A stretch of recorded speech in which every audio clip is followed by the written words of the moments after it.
की है जहां के 5 जिलों में सांप्रदायिक हिंसा फैली हुई है, लेकिन देश को कोई खबर नहीं। वहां कई घरों को चुन चुन कर जला दिया गया, कई वाहनों को जला दिया गया है, गाड़ियों में तोड़फोड़ की गई और कई लोगों को अपनी जान बचाने के लिए अपना घर छोड़ना पड़ा है। पिछले 6 दिनों से पश्चिम बंगाल के 5 जिले सांप्रदायिक हिंसा की आग में जल रहे हैं, लेकिन हमारे देश के मीडिया को ये खबर कहीं नजर नहीं आ रही। देश के तमाम मीडिया हाउसेज इस खबर को धार्मिक चश्मे से देख रहे हैं और इसीलिए ये तमाम न्यूज़ चैनल्स या अखबार इन खबरों के मामले में सेलेक्टिव हो जाते हैं। लेकिन सवाल ये है कि क्या किसी हिंसक घटना को धर्म के चश्मे से देखकर अनदेखा कर देना जायज़ है? क्या इस बड़ी खबर को नज़रअंदाज कर देने से ये समस्या खत्म हो जाएगी? पश्चिम बंगाल में हुई हिंसा को लेकर बहुत सारे लोगों ने सोशल मीडिया, व्हाट्सएप और ईमेल के जरिए हमसे लगातार संपर्क किया। लोगों ने अपने संदेश में हमसे ये कहा कि इस खबर को मीडिया नहीं दिखा रहा है और उन्हें अब सिर्फ जी न्यूज़ से उम्मीद है और इसीलिए वो हमें लिख रहे हैं। इसके बाद हमने इस खबर की पूरी पड़ताल की और सांप्रदायिक हिंसा का सच आपको दिखाने का आज हमने फैसला किया, क्योंकि हमें लगता है कि सांप्रदायिक हिंसा होने के बाद उसका संज्ञान लेने से ही इनकार कर देना सच्ची पत्रकारिता नहीं होगी। ऐसी घटना को देखकर आंखें बंद कर लेने से ये समस्या और बढ़ेगी और इससे अपने देश का ही नुकसान होगा। इसलिए आज हम इस खबर का तथ्यात्मक डीएनए टेस्ट करेंगे। सबसे पहले हम आपको बताते हैं कि इस हिंसा की शुरुआत कैसे हुई। 12 अक्टूबर को हिंसा की शुरुआत पश्चिम बंगाल के उत्तरी 24 परगना जिले से हुई, जहां कथित तौर पर मुहर्रम के जुलूस में एक लो इंटेंसिटी का बम फेंका गया। हालांकि इसमें कोई जख्मी नहीं हुआ, लेकिन इसके बाद हिंसक भीड़ ने हिंदुओं के घरों को जला दिया और देखते ही देखते हिंसा की आग 5 जिलों में फैल गई। अभी पश्चिम बंगाल के उत्तरी 24 परगना, हावड़ा, पश्चिमी मिदनापुर, हुगली और मालदा जिले हिंसाग्रस्त हैं। अब आपको इस पूरी घटना के पीछे छिपी हुई राजनीति को भी समझना होगा, क्योंकि इस राजनीति को समझे बिना आप इस पूरी घटना को समझ नहीं पाएंगे। पिछले हफ्ते ही पश्चिम बंगाल सरकार को कलकत्ता हाईकोर्ट से फटकार लगी थी। अदालत ने पश्चिम बंगाल सरकार पर तुष्टीकरण की राजनीति का आरोप लगाया था। आपको ये भी याद होगा कि 11 अक्टूबर को विजयदशमी थी और उसी दिन देवी दुर्गा की प्रतिमा का विसर्जन किया जाता है। विजयदशमी के अगले दिन यानी 12 अक्टूबर को मुहर्रम का त्यौहार था, लेकिन इससे पहले ही पश्चिम बंगाल सरकार ने आदेश दे दिया कि 11 अक्टूबर को शाम 4 बजे के बाद मूर्ति विसर्जन नहीं होगा। सरकार के इस आदेश के खिलाफ कुछ लोग कलकत्ता हाईकोर्ट चले गए, तो अदालत ने सरकार को जमकर फटकार लगाई और सरकार के इस आदेश को रद्द कर दिया। अदालत ने कहा था कि पहले कभी भी मूर्ति विसर्जन पर इस तरह की पाबंदियां नहीं लगाई। अपने आदेश में अदालत ने यह भी कहा कि राज्य सरकार बहुसंख्यकों की कीमत पर अल्पसंख्यकों को खुश करने की साफ कोशिश कर रही है। अदालत का यह भी कहना था कि सरकार को इस बात का एहसास होना चाहिए कि राजनीति के साथ धर्म को मिलाना खतरनाक हो सकता है, यानी राजनीति और धर्म के कॉकटेल से वोटों का नशा होता है और हमारे नेता वर्षों से इसी नशे में झूम रहे हैं और आपको नशे में झूमते इन नेताओं की असलियत समझनी होगी। अदालत के इस फैसले के बाद पश्चिम बंगाल की ममता बनर्जी सरकार की खूब किरकिरी हुई थी। इसलिए अब ये सवाल उठ रहा है कि क्या पश्चिम बंगाल की सरकार ने जानबूझकर एक पक्ष को खुश करने के लिए या फिर यूँ कह लीजिए कि मुस्लिम तुष्टीकरण के लिए कानून व्यवस्था की अनदेखी की, या फिर ये मान लिया जाए कि पश्चिम बंगाल सरकार सब कुछ जानते और समझते हुए भी कानून व्यवस्था को बनाए रखने में असफल रही। पश्चिम बंगाल की धरती साहित्यकार और दार्शनिक रविंद्रनाथ टैगोर की जन्मभूमि है। टैगोर का कहना था कि हिंदू और मुसलमानों को एक दूसरे की संस्कृति, रीति रिवाज और प्रथाओं को समझना चाहिए और जिस दिन ऐसा होगा उस दिन हमें शांति और सद्भाव का वातावरण मिल जाएगा। विडंबना ये है कि दशकों पहले जिस सांप्रदायिक सौहार्द की बात रविंद्रनाथ टैगोर ने कही थी, वो पश्चिम बंगाल में आज तक लागू नहीं हो पाई। आज भी यहाँ दोनों समुदायों के बीच में एक दरार दिखाई देती है और इसीलिए यहाँ सांप्रदायिक हिंसा की ऐसी घटनाएं होती रहती हैं।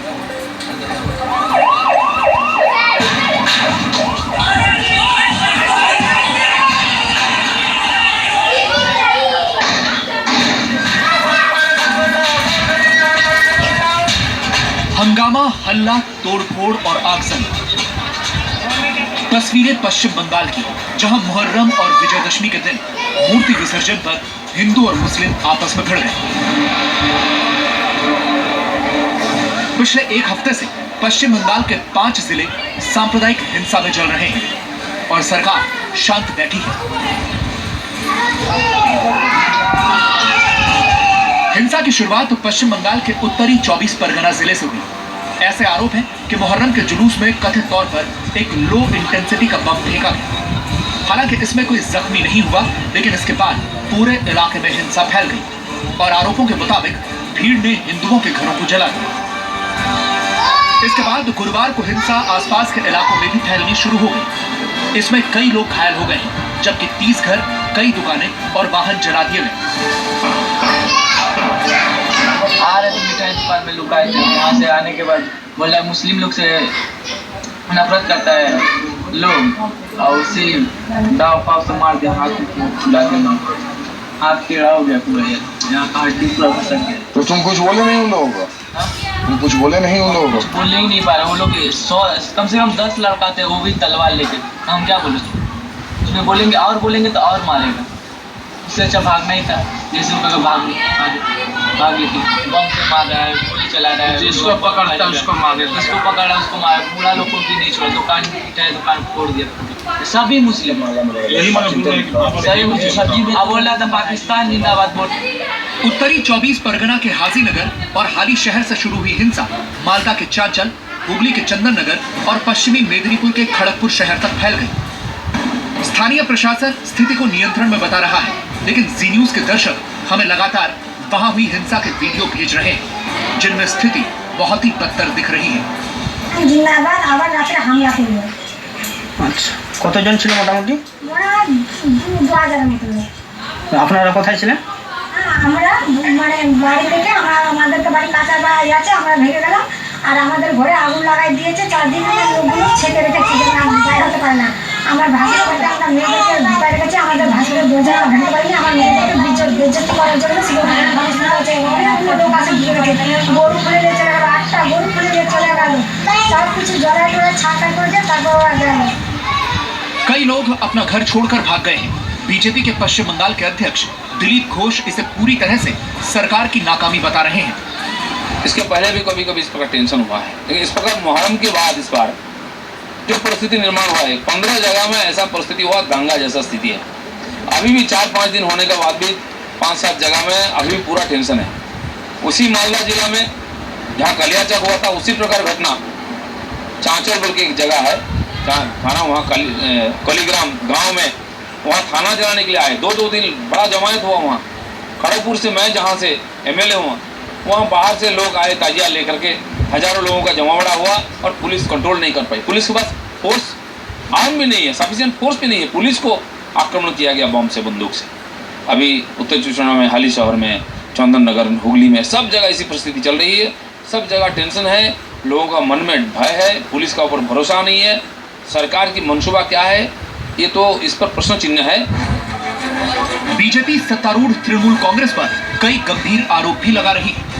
वहाँ पर जो TMC के MLA हैं और जो वहाँ के नेता हैं 8 डिस्ट्रिक्ट्स बंगाल की, उसके अंदर जो मुस्लिम समाज को पनाह देने और क्रिमिनल्स को पनाह देते हुए और उनको दिखाते के लिए कि हम आपके साथ हैं, ये वायलेंस करवाया है। हिंदुओं के ऊपर उनको प्रताड़ित किया गया है और उसमें एक भारतीय जनता पार्टी का कार्यकर्ता मालदा में मर भी गया है।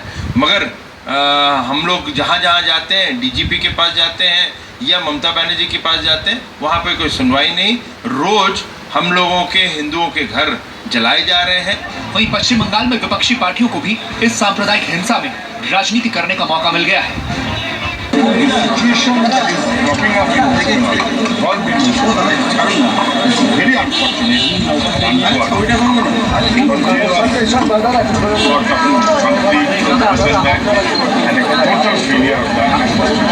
बंगाल में ये सत्तारूढ़ पार्टी के साथ बीजेपी के ये म्यूचुअली ये सारे गेम हो रहे हैं। सत्तारूढ़ पार्टी और बीजेपी के बीच जो करार हुए हैं वो ये है कि सत्तारूढ़ पार्टी मुस्लिम वोट बैंक को अपना कब्जे में रखे और बदले आरएसएस बीजेपी हिंदू वोट में थोड़ा डाका डाले। पश्चिम बंगाल के 5 जिले बेशक सांप्रदायिक हिंसा से झुलस रहे हों, लेकिन राज्य सरकार इसे सिर्फ आपसी रंजिश की वजह से हुई हिंसा मान रही है। पश्चिम बंगाल के चीफ सेक्रेटरी वासुदेव बनर्जी का कहना है, कुछ मीडिया हाउसेस खबरों को तोड़ मरोड़ कर पेश कर रहे हैं, हम उन पर नजर रख रहे हैं। कानून अपना काम करेगा। 3 जगहों पर आपसी रंजिश की वजह से कुछ छिटपुट घटनाएं हुई हैं। हमने तुरंत कार्रवाई करके स्थिति नियंत्रण में की। दुर्गा पूजा और मुहर्रम पूरे राज्य में शांतिपूर्वक संपन्न हुए हैं। पश्चिम बंगाल की सरकार पर राज्य का हाईकोर्ट भी तुष्टीकरण की राजनीति करने की गंभीर टिप्पणी कर चुका है। ऐसे में सवाल यह है कि क्या जानबूझकर इन जिलों में कानून व्यवस्था की अनदेखी की गई? ब्यूरो रिपोर्ट, जी मीडिया। ये पूरा दंगा कैसे शुरू हुआ, इसकी जांच होनी चाहिए और जो भी इसमें दोषी है उसे सजा जरूर मिलनी चाहिए, फिर चाहे वो हिंदू समुदाय का हो या फिर मुस्लिम समुदाय का। ऐसी घटनाओं को धर्म के चश्मे से बिल्कुल नहीं देखा जा सकता। खबर चाहे समाज की अच्छाइयों को उजागर करे या फिर समाज की बुराइयों को। जी न्यूज़ समाज के दोनों पहलू दिखाने की नीति पर चलता है और इसीलिए जब देश के तमाम न्यूज़ चैनल्स और अखबार पश्चिम बंगाल में हुई हिंसा पर चुप हैं, हम आपको इसकी डिटेल्ड रिपोर्टिंग आज दिखा रहे हैं। आपको याद होगा इसी वर्ष की शुरुआत में 3 जनवरी को पश्चिम बंगाल के मालदा में ऐसी ही हिंसा हुई थी और उस वक्त भी देश के न्यूज़ चैनल्स ने मौन व्रत धारण कर लिया था। दबी हुई खबरों को उजागर करना हमारी संपादकीय नीति है और इसी के तहत हमने आपको नफरत की आग में सुलगते मालदा का तब भी पूरा सच दिखाया था और आपने यानी पूरे देश ने इसकी तारीफ भी की थी। उस वक्त भी हमारे देश के डिजाइनर पत्रकार